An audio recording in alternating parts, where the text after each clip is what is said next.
So the reason why I've kind of started where I did, and for people listening, they're going to be like, "What are you? Why are you all talking about faith and religion and all that?" And when it comes to business, philosophy, it's right, and that's why I was really really interested about this conversation with you, because in 2023 you had actually consolidated, and make sure I've got the timeline right.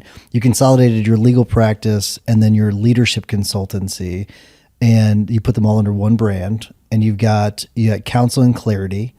And so I thought it was interesting, and I wanted to know why you found it was important to consolidate those disciplines, and does that have anything to do with your faith? And I want to know more about the why part of that, because I think that they are intertwined, and that's why I brought up what I did at the start. And I want to know, why combine them under one roof?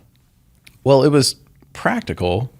So I think you should just like business is kind of like architecture in a lot of ways. In a previous life, I might have turned out an architect instead of a lawyer. And I really loved Frank Lloyd Wright, and his mentor, the guy he started doing architecture with originally, said form follows function.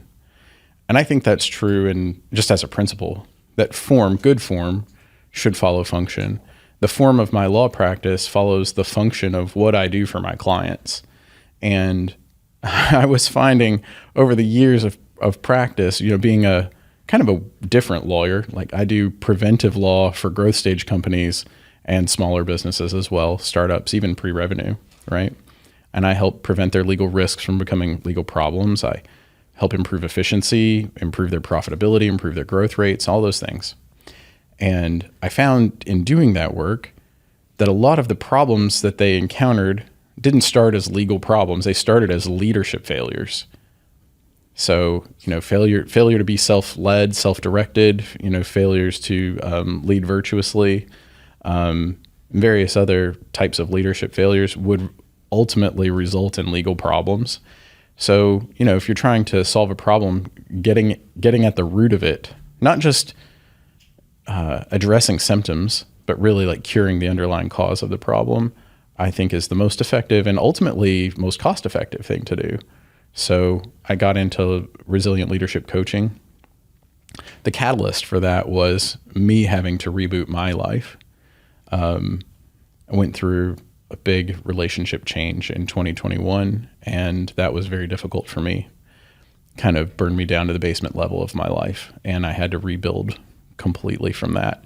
And that took a lot of personal growth and a lot of work. Thankfully, I had a lot of support, people around me that just, I feel like God brought into my life at exactly the right time.